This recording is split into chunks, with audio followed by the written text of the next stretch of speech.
గమనించాల్సిన విషయం ఏమిటంటే జగన్మోహన్ రెడ్డి గారు పదవీ స్వీకరణ చేసింది మే 30వ తేదీన 2019 మే 30వ తేదీన జగన్మోహన్ రెడ్డి గారు ముఖ్యమంత్రిగా పదవీ స్వీకరణ చేస్తే జూన్ 6వ తేదీన అంటే ఎన్ని రోజులు కేవలం 6-7 రోజుల్లోనే సుధాకర్ రెడ్డి గారికి అడిషనల్ అడ్వకేట్ జనరల్ పదవినిచ్చారు జగన్మోహన్ రెడ్డి గారు.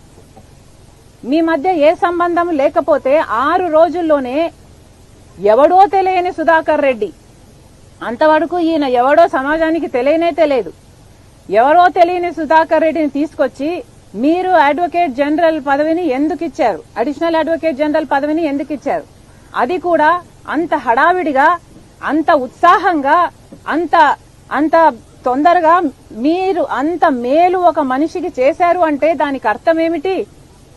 మీకోసం సుధాకర్ రెడ్డి పిటిషన్లు వేసి మీకోసం అంతగా చేశాడు కాబట్టి దానికి ప్రతిఫలంగా మీరు ఆయనకు పదవినిచ్చారు. లేకపోతే ఎవడైనా కూడా తన తండ్రి పేరుని సిబిఐ ఛార్జ్ షీట్ లో చేర్చిన వ్యక్తిని పిలిచి అడిషనల్ అడ్వకేట్ జనరల్ పదవి ఇస్తాడండి? నేనైతే ఇవ్వను. మీరు ఇస్తారా?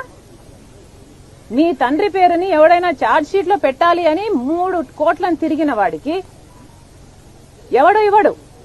ఇదంతా జగన్మోహన్ రెడ్డి గారి ఆదేశాల మేరకే జరిగింది.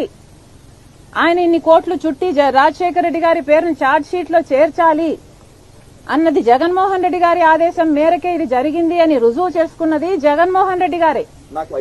ఎందుకంటే 6 రోజుల్లోనే ఈ పదవిని కట్టబెట్టాడు జగన్మోహన్ రెడ్డి గారు.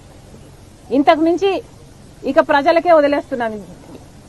I'm sure everybody has common sense. Common sense is common for a reason, because it's common.